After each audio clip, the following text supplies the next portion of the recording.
Hi, welcome to the channel.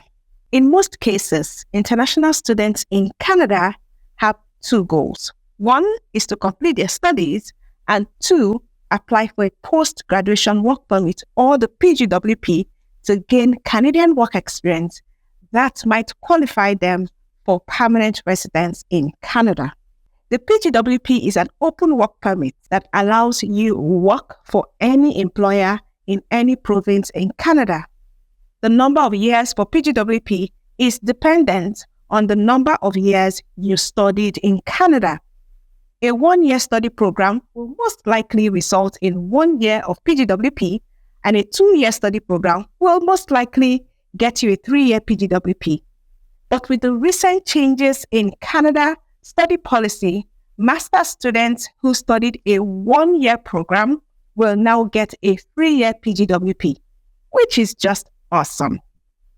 When you have your PGWP, the expectation is that you are able to apply for permanent residence before your PGWP expires.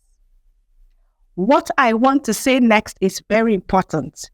Please note that you need to wait until your studies is done and you receive confirmation from the school that you have completed the program and that you have met the requirements for the program that you are studying for.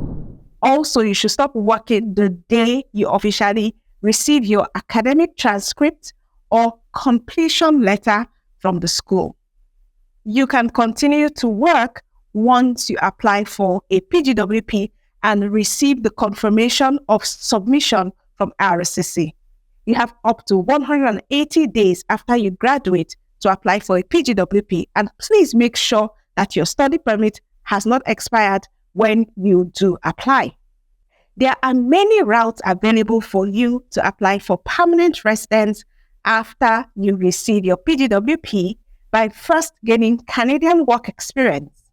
But that is not the subject of this video today. I have a video about getting permanent residence after studying in Canada on this channel, and I will leave the link in the description.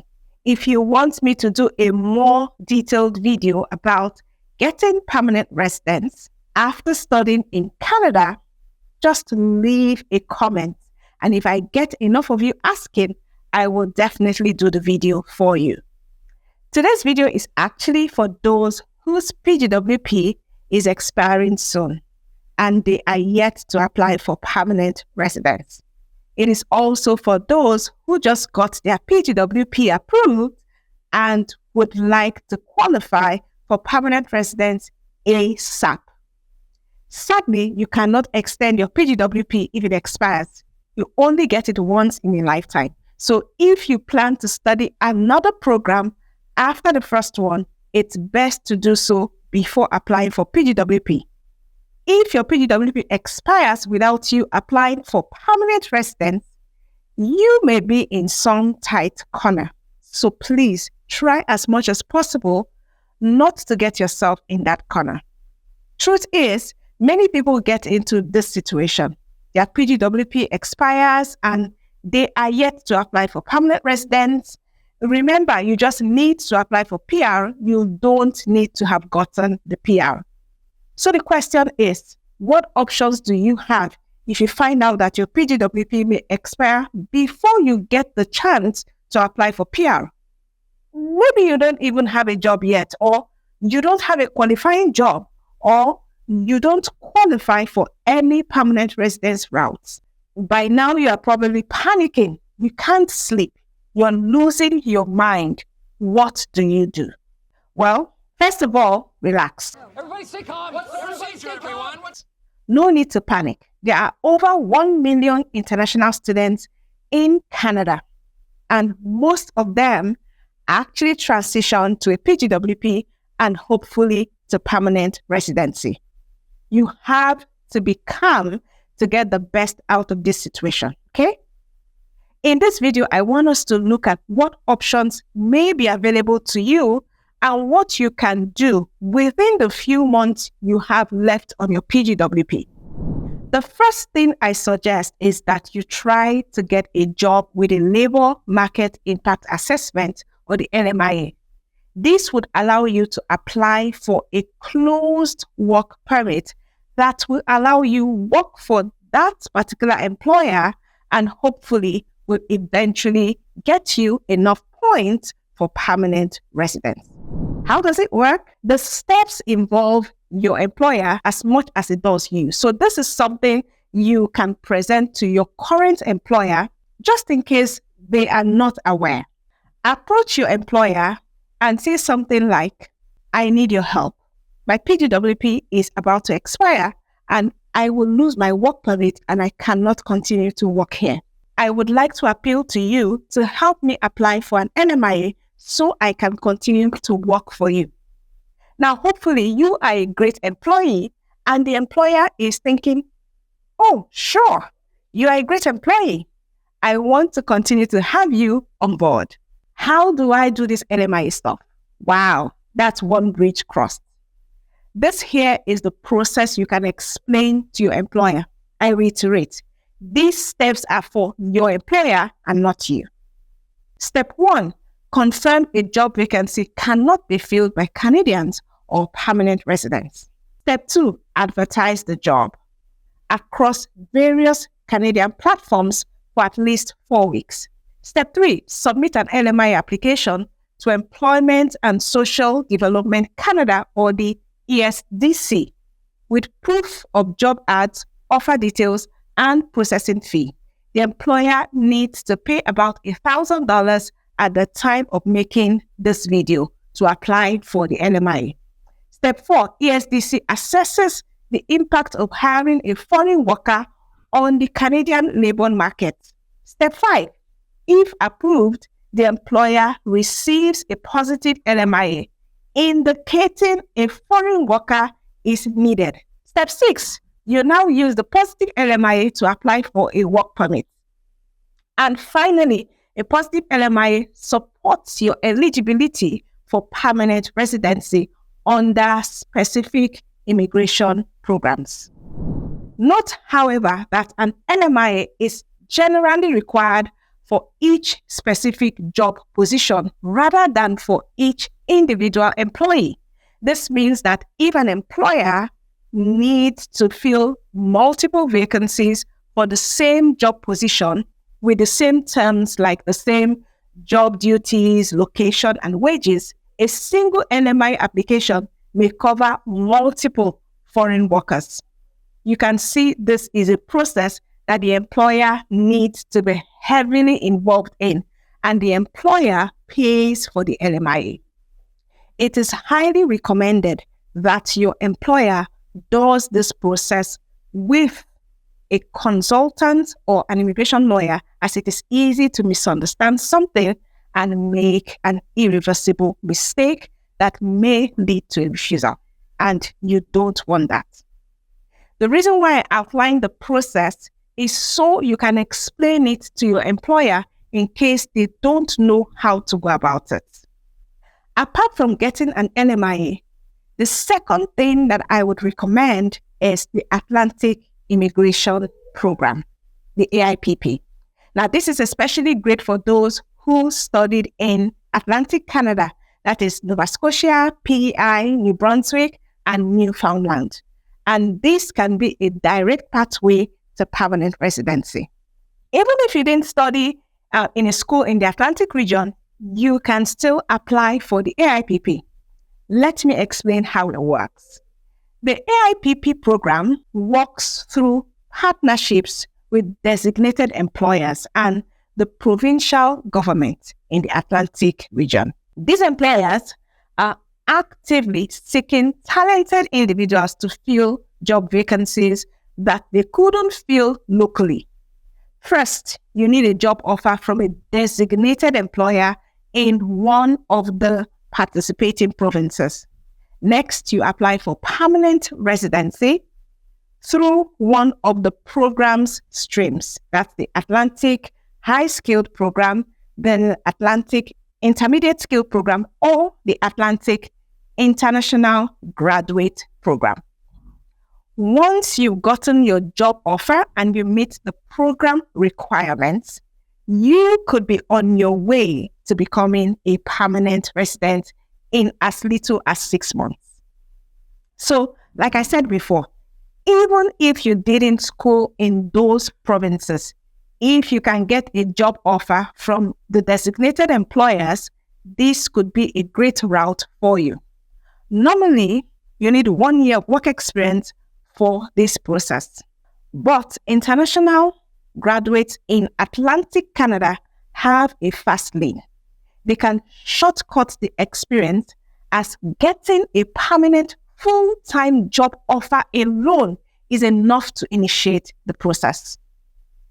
It is important you understand that when it comes to the Atlantic Immigration Program, each province in the Atlantic region has their own list of designated employers. Only these employers can help you with PR through the AIP. Now, let's run through an example using Nova Scotia. You go to the official province website of Nova Scotia, which is novascotiaimmigration.com. You scroll down and click on designated employers. Make sure that it's for the current year. Then you can go through all of these employers. There are so many of them. And then you want to find something that works for you. Get the website of the employer. You can just Google it and check for available jobs that are advertised. And if you find one that you qualify for, please apply for them. If you're interested in the AIPP, the links will be in the description for you to explore. The next thing that I would recommend is the Rural and Northern Immigration Pilot, or the RNIP. It's very similar to the AIP, but it extends beyond Atlantic Canada. How it works is that there are certain communities in the program, and to qualify, you need to find a job in one of the designated communities. For example, Sudbury or North Bay. After receiving a job offer, you must apply for and receive a recommendation from the participating community. Each community has its own recommendation process, which usually involves demonstrating how you and your family, if applicable, plan to become part of the local community and contribute to the community. Once you have a job offer and a community recommendation, and you meet the federal eligibility criteria for permanent residence, you can apply for permanent residence. It's very straightforward, but the key is to get that job offer in one of the designated communities. There are many of you watching who possibly already live in these communities, and you don't even know much about this program. I will leave the link in the description. This is a very good option to become a permanent resident. The next one on my list is that you can explore the provincial nominee programs in other provinces. Now, many of which may require a job offer. Now, for this, you would need to find the time to do detailed research of the nominee programs in the different provinces in Canada and see how you can explore one of them. This method has been used a lot, particularly by graduates of one-year programs in Ontario who needed to apply for permanent residence fast. Please be sure to explore this as well. You can also create an express entry profile. And for this, you need to complete an English or a French test. And so you can create the profile. I hardly recommend this because being in the pool alone offers a lot of benefits, as you could actually get picked from the pool. If you are married and you have your spouse in Canada, you may want to explore the possibility of your spouse becoming an international student in Canada. And in this way, your family can continue to remain in Canada as dependents of the international student. You as the spouse may be able to qualify for a spousal open work permit. And this is depending on the program your spouse is studying. And In the worst case scenario, you can change your status to a visitor if your PGWP has finally expired and your spouse's program does not qualify you for a spousal open work permit. It's a tough one, I know, but you have to do what you have to do. Now, this next one I left for last is very, very interesting. It should be your very last option, please. The very last, because it is like a 50-50 chance. And this is submitting a humanitarian and compassionate claim, or H&C for short. The simplest explanation of H&C is that you've been in Canada for a few years and you bring some economic benefit like having a job and paying taxes, but you cannot apply for PR under any stream, and it is dangerous for you to go back home for reasons that you can prove. Please note that applying for H&C consideration is an exceptional measure. It is not simply another means of applying for permanent residence status in Canada. It is unique. It is not a point-based system, and it is decided on a case-by-case basis. If you want to explore this, you really need to speak to an immigration lawyer. Very, very important. So guys, I believe that you took some notes, or at least you saved this video so that you can come back to it when you need this information. Things don't always go as planned, including your desire to get Canada permanent residence. But don't forget that tough times don't last, but tough people do. Rather than feeling sorry for yourself or bemoaning your fate, I want to encourage you to get to work and start doing something by exploring the options that I have mentioned in this video. And if you know any possible routes to permanent residence that I have failed to mention here, please drop them in the comments. And very importantly, I have a favor to ask. What topics do you want me to talk about next? Leave them in the comments so that I can research those topics for you. Thank you again for your likes, your shares, and your subscribes. I really, really appreciate you, and I wish you God's blessings. Finally, I invite you to watch this video next, where I explained in detail how to get permanent residence in Ontario after your studies. Stay well, stay safe, and I will talk to you in the next one. Bye.